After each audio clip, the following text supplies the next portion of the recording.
있습니다. 10장은 예수님께서 12제자를 선택하는 장면이죠. 그래서 10장 2절부터는 12명의 예수님의 제자의 이름이 나열되어 있습니다. 우리는 이 마태복음 10장 2절 말씀 속에서 12명의 제자들이 누군가 한번 그 이름을 잘 익히 알기 때문에 같이 한번 살펴보도록 하죠. 12사도 이름은 이러하니 베드로라 하는 시몬, 그의 형제 안드레, 그리고 세베대의 아들 야고보와 그의 형제 요한, 빌립과 바돌로메, 도마와 세리마테, 알페오 아들 야고보, 다데오, 이렇게 또 가나안인 시몬이 둘이죠. 가룟 유다, 이렇게 12명입니다. 이 부분은 우리가 예수님께서 이제 일꾼을 택한 것이죠. 추수한 일꾼이 없기 때문에 제자들더러 일꾼을 보내주셔서라고 기도하라고 하면서 그 제자들을 또 그대로 추수할 일꾼으로 세워 나가는 겁니다. 이 세상 속에 있는 여러 잃어버린 양을 찾기 위한 이제 그러한 진행이 되겠죠. 그래서 오늘 본문의 말씀 앞서서 이 천국 복음을 전파하시며 모든 병과 모든 약한 것을 고치시니라, 이런 고치시는 모습을 볼 때 우리는 뭘 느낍니까? 우리의 인생, 우리의 살아가는 모든 것들이 고장난 거구나를 알게 되죠. 고친다는 것은 뭔가 정상적이지 않기 때문에 고치는 거 아닙니까? 또 회복이라고 하는 것도 뭔가 비뚤어져 갔을 때 회복이 되는 것이고, 이런 것들을 가르쳐 주는 겁니다. 우리의 실상, 우리 현실, 우리 실존이 지금 이와 같은 상태로 살아간다는 겁니다. 그러니 우리가 주변에 많은 사람들이 이렇게 병들고 힘들어하고 어렵고 있을 때 그걸 통해서 그냥 그런가 보다 이렇게 생각할 것이 아니라, 어디인가 문제가 있구나, 이 세상은, 이걸 느끼라는 거죠. 특별히 지금 갑자기 추워진 날씨, 환절기 때 또 많은 분들이 이렇게 건강이 시달리는 분들도 있습니다. 또 세상을 떠나는 분들이 더 많이 있는 것 같아요. 그래서 이러한 즈음에 우리는 인생이라는 것은 연구할 수도 없고 또 잠시 있다가 안개처럼 사라질 것인데, 그러면 인생이 이렇게 무상한가, 이런 생각을 할 거예요. 그건 아닙니다. 여기는 사실 이런 표현을 하면 우리가 서운할 수도 있습니다만 예행 연습하는 곳이에요. 이 인생은. 꼭 진정한 곳에 가면 예행 연습을 함으로써 그곳에 도달했을 때 정말 우리에게 환영할 만한 그런 세계가 기다리고 있다는 사실입니다. 그곳이 진짜예요. 이곳은 가짜예요. 또 가짜라고 하니까 우리 인생을 가짜로 대충 살라는 말씀을 하는 것이 아닙니다. 열심히 최선을 다하여 살 때 또 최선을 다하고 힘들고 어렵고 또 피곤한 인생이지만 우리 주님께서는 피곤치 않는 곳, 그곳으로 우리를 인도하여 주시고 또 그곳에서 미리 기다리고 계셔요.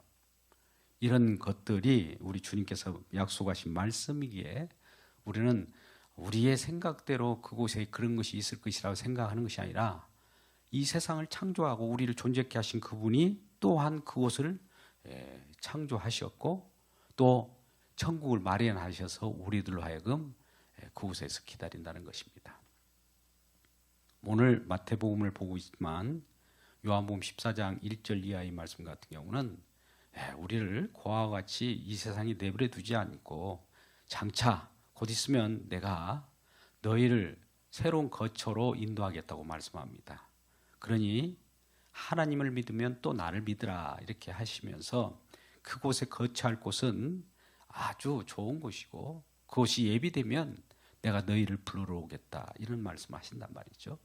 그러니까 우리가 외로운 인생길을 할지라도 그것이 전부가 아님을 깨닫고 이것은 정말 병과 또 이렇게 병들어 있는 세계고 귀신 들려 있는 세계고 목자 없는 양같이 고생하며 기진한 이 세상 속에서 이런 세상 속에서 벗어날 수 있도록 일꾼, 즉 추수하는 일꾼을 보내달라는 것이죠.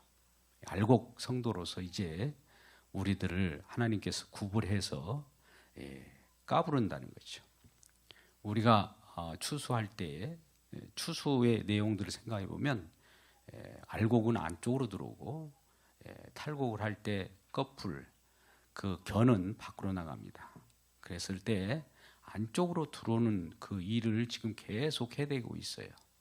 그러면 우리가 세상 속에 힘들고 어려울 때도 하나님이 탈곡을 하고 계시는구나. 우리는 알곡이기 때문에 더욱더 주님의 품 안으로 가까이 와야 돼요. 우리가 시련을 당할 때마다 어떤 분들은 이런 문제들 때문에 교회를 좀 힘들게 못 오겠습니다. 좀 이런 문제가 해결되면 오겠습니다라고 하는데 반대로 생각하셔야 돼요. 힘들면 주님 앞에 와서 주님의 은혜를 받으면 아마 그렇고 가면 또 해결돼 버리는 경우도 있어요. 영적인 그 세계 속에 우리가 살기 때문에 그렇습니다. 우리는 피조 세계라고 하는 것은 이런 보이는 이런 물질도 있지만 보이지 않는 그런 세계마저도 이게 주님께서 창조하신 세계예요. 그래서 보이는 것만이 피조가 아니라 보이지 않는 세계 속에도 그런 피조 세계 속에 있기 때문에 그 세계 속에 우리가 살아간다는 거 정말 보이지 않기 때문에 답답하기도 하지만 우리는 보이는 현상을 통해서 보이지 않는 것들을 잠깐 느낄 뿐이잖아요. 바람이 불어도 나뭇가지가 이렇게 흔들림으로써 바람이 있다는 것을 알게 되고 그러지 않습니까? 그와 같이 정말 보이지 않는 세계가 있다는 것을 안다면 우리는 이 세상 보이는 것으로 다 판단해서도 안 되고 그 배후에 여러 가지 힘들게 하는 요소가 있다는 것이죠. 보이지 않는 여러 요소들이 있기 때문에 그런 것들을 놓고 우리가 기도하고 영적으로 분별하며 말씀에 따라서 그와 같은 것들이 어떻게 펼쳐져 가고 있는가를 알게 되면 이러한 성령의 지혜로 말미암아 우리가 그 길을 굳건하게 나갈 수 있는 것입니다. 그래서 추수할 곡식 이러한 추수를 하기 위하여 이제 제자들을 선택하는데 12명이 선택되었습니다. 근데 특별히 오늘 이렇게 하잖아요. 12사도의 이름은 하면서 우리는 다 이게 다 용납을 되나 예수를 판 유다 4절에 나오는 거기도 지금 사도라 칭함을 받죠. 2절에서 그렇게 말씀하지 않습니까? 예수를 판 자가 사도가 될 수 있을까? 이런 의문을 갖게 되죠. 근데 하나님의 큰 영광을 받기 위해서는 각자의 역할이 있는 겁니다. 우리가 드라마를 보더라도 사단의 역할을 하는 그런 것이 있다고 봅시다. 그리고 주인공이 예수라고 하는 승리자가 있다고 하면 승리자만 있었어도 그 드라마가 펼쳐지지 않아요. 뭔가 격동하는 세력이 있을 것이고 또 여러 가지 힘들게 하는 환경들, 배경들이 깔려져 있을 거예요. 넘어지기도 하고 넘어질 때 우리는 웃기도 하지만 어떨 때는 슬프게 울기도 합니다. 그런 것들을 볼 때에 그러한 것들을 우리가 이 세상에 살아가면서 그런 삶을 살다가 주님의 품에 안기는 겁니다. 그러니 이 세상을 드라마를 이렇게 좀 우리 마음에 맞게끔 좀 이렇게 펼쳐주면 좋겠어요. 마귀 이거 없으면 좋겠어요. 또 다른 거 없으면 좋겠어요. 다 그러면 드라마를 어떻게 하자는 겁니까? 하나님께서는 이거를 창세전부터 어떻게 계획하고 어떤 일을 준행하겠다고 하는 것을 다 작정하고 계획한 것을 그대로 현실 세계 속에서 표현되는 거예요. 그래서 세상 신인 바로도 강팍하게 합니다. 세상 신이 강팍할 때 어떤 일을 벌이는지 아십니까? 거기서 뿌지직직 이렇게 으깨어서 나오는 두부가 나오는 것과 같아요. 두부 공장에서. 그러한 이 맷돌질을 하는 것과 같은 거예요. 그럴 때 그 으깨져서 나오는 그 진정한 그 제품, 그러한 알곡, 그런 것들을 우리 주님은 받으면서 그 열매를 기뻐하는 겁니다. 그래서 이제 예수께서 이 12를 내보내시며 명하 이르시되 5절에 이방인의 길로도 가지 말고 사마리아의 고을에도 들어가지 말고. 이방인과 사마리아 이런 것은 지금 유대인들과는 상관없는 지역이죠. 그러지 않습니까? 사마리아는 아수리에 이렇게 점거되어서 혼혈되어 있는 곳이고, 이방인은 아예 유대인과 상관없는 그런 곳입니다. 그러니 6절에 보면 오히려 이스라엘 집에 잃어버린 양에게로 가라. 아니, 우리는 여기 보면 우리는 이방인이잖아요. 그러면 앞으로 우리 구원은 우리에게 어떻게 되는 것인가, 이걸 생각할 수가 있어요. 그런데요, 왜 이스라엘 집, 유대인, 구원은 유대인에게 나왔다, 이스라엘로부터 시작된다. 예, 하나님께서는 먼저 여호와 하나님은 이스라엘을 선택했어요. 그 이스라엘 선택해서 무엇을 하냐면은 약속을 합니다. 언약을 해요. 언약 관계 속에서 있었기 때문에 언약을 통해서 약속을 이루셔서 그러한 약속에 포함된 자들만 구원하는 것이 하나님의 목표예요. 그 수요가 다 들어오면, 약속이 다 이루어지면 그 약속을 믿음으로 받아들인 자들에게도 이방이든 유대이든 헬라이든 상관없이 자유자든 여자든 남종이든 여종이든 다 그때는 모두가 추수 속에 들어간다는 겁니다. 먼저는 그러니까 유대인에게예요. 유대인에게부터 시작된다는 것은 하나님의 언약 관계 속에서 시작된다는 거예요. 그래서 그 속에서 생명이 잉태하게 되고 그 속에서 잃어버린 양을 찾게 된 겁니다. 우리는 이 세상에 지금 잃어버린 양으로 존재하고 있는 거예요, 사실은. 그러면 이러한 잃어버린 양에게 뭘 가지고 우리 주님이 찾아오시냐면 약속을 가지고 찾아와요. 내가 살리기로 약속된 그런 백성들이 어디 있지라고 찾아오는 거예요. 만세전부터 디도서 1장 2절 말씀 가운데 영생을 소망하는 자들을 미리 우리에게 주고 나서 그들에게 하늘 세계를 바라보며 날마다 낮에나 밤에나 눈물을 머금고 우리 주님 오시기만 고대합니다. 이렇게 주님을 바라보고 고대하는 자들에게 찾아오셔서 잃어버린 양 그동안 수고해서 이리와 품면서 천국으로 이렇게 품고 가는 겁니다. 그래서 잃어버린 양으로 우리가 존재해야 돼요. 잃어버렸다는 것은 우리가 잃어버리지 않고 있다라고 해서는 안 돼요. 긍휼을 입을 수가 없어요. 어디서든지 우리는 마음속으로도 상하는 심령이라고 하는 거 있습니다.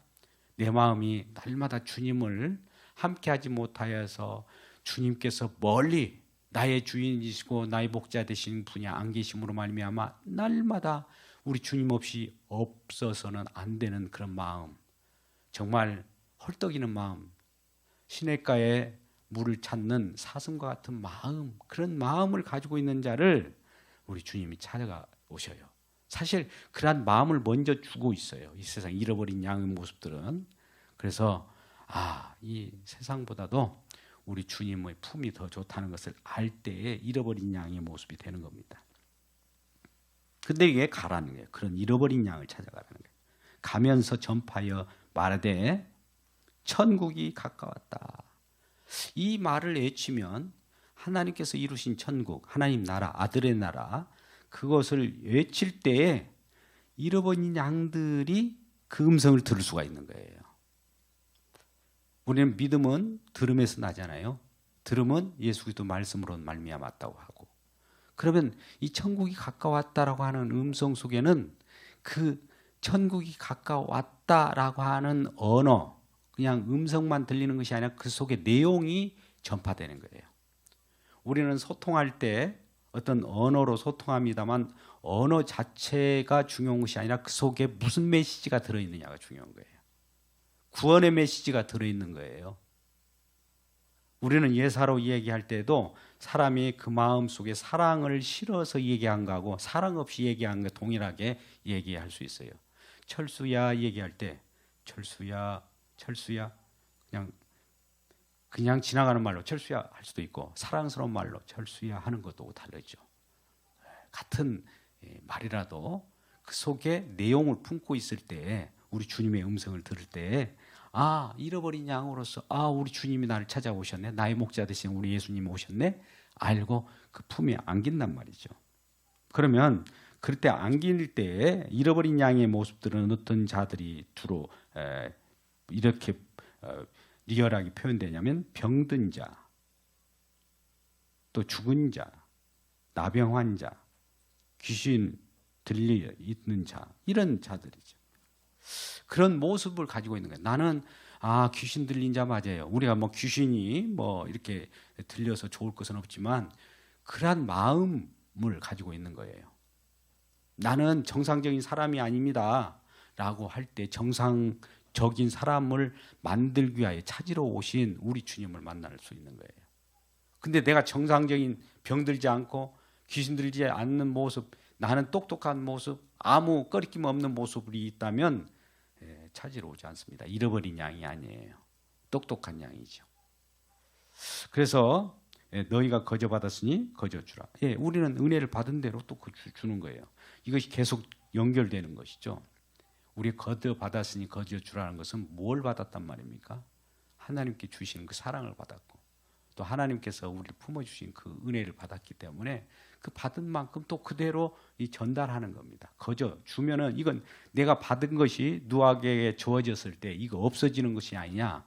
아니요. 천국의 법칙은요. 이 세상 것은 내가 있는 것을 내가 하나를 덜어주면은 내게 것은 없어지지만 천국의 은혜, 하나님의 사랑은 주면 더 배가 됩니다. 이게 놀라운 거죠.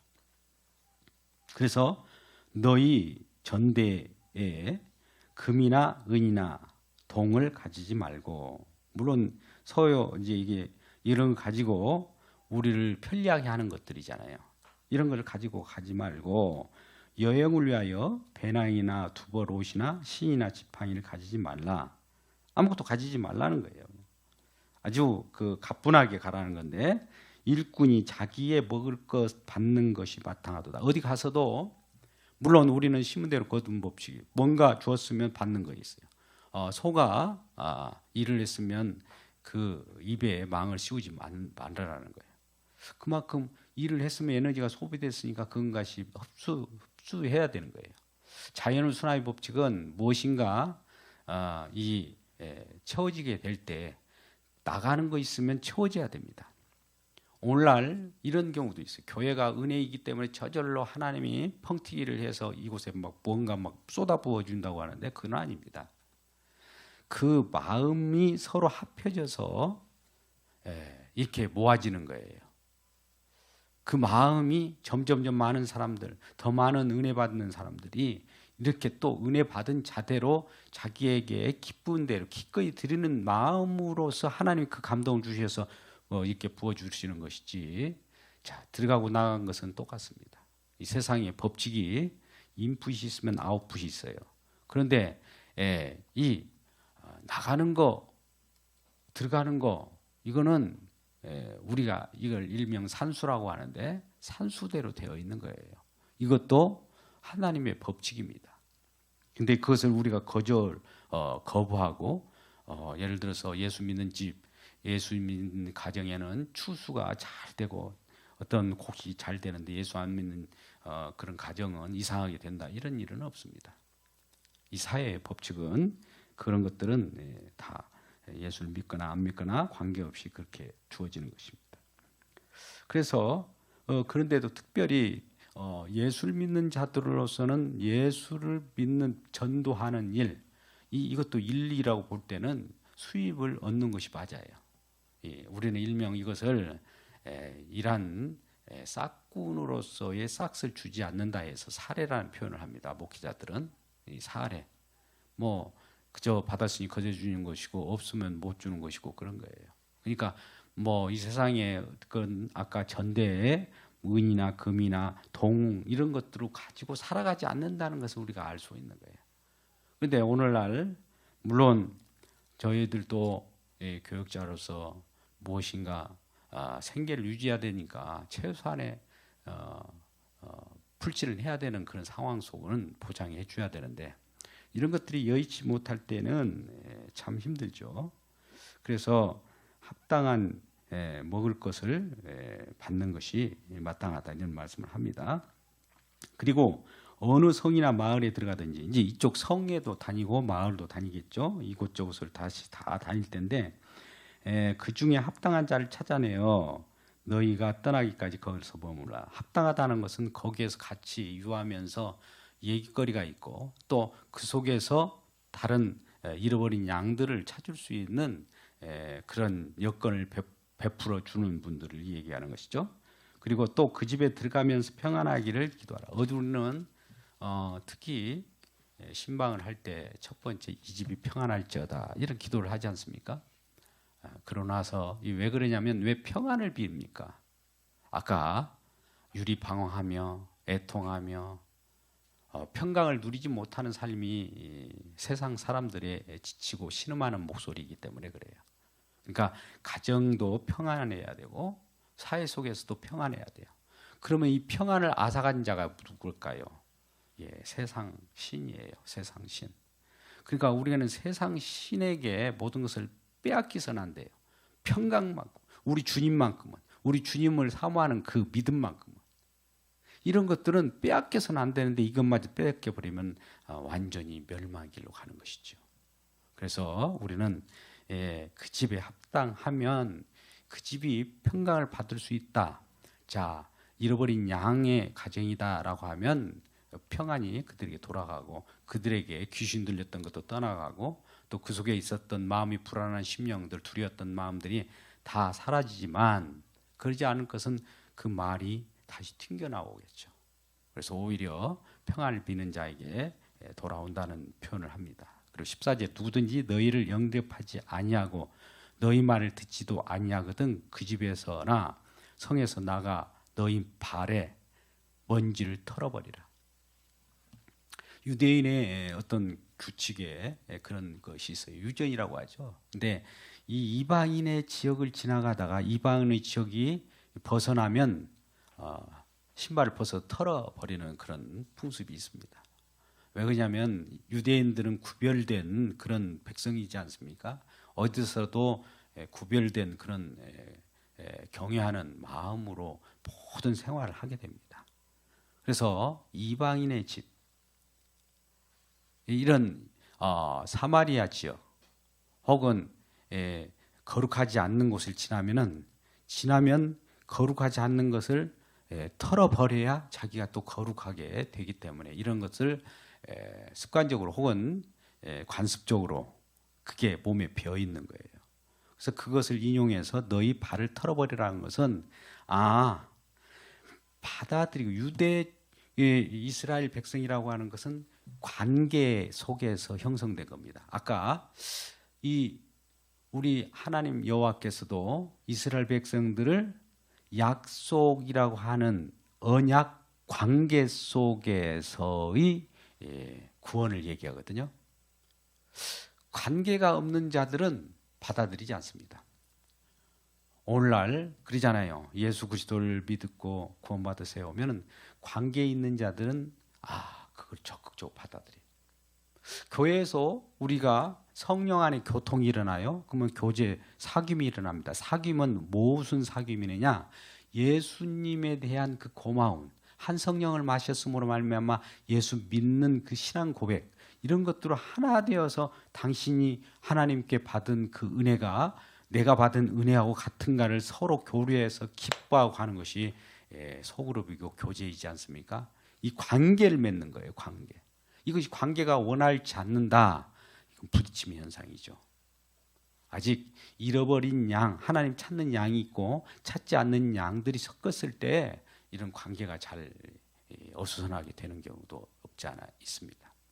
그래서 하나님도 이러한 관계 속에서 이 주님 앞에 문제가 있거들랑 어려움이 있거들랑 이 내가 너희를 찾아왔고 예배하는 자를 찾는다고 하는 것은 결과적으로 관계 속에 있음을 알려고, 나는 널 사랑해, 너도 나를 관계 속에서 같이 만나자라고 하면서 예배 가운데에 오시는 거예요.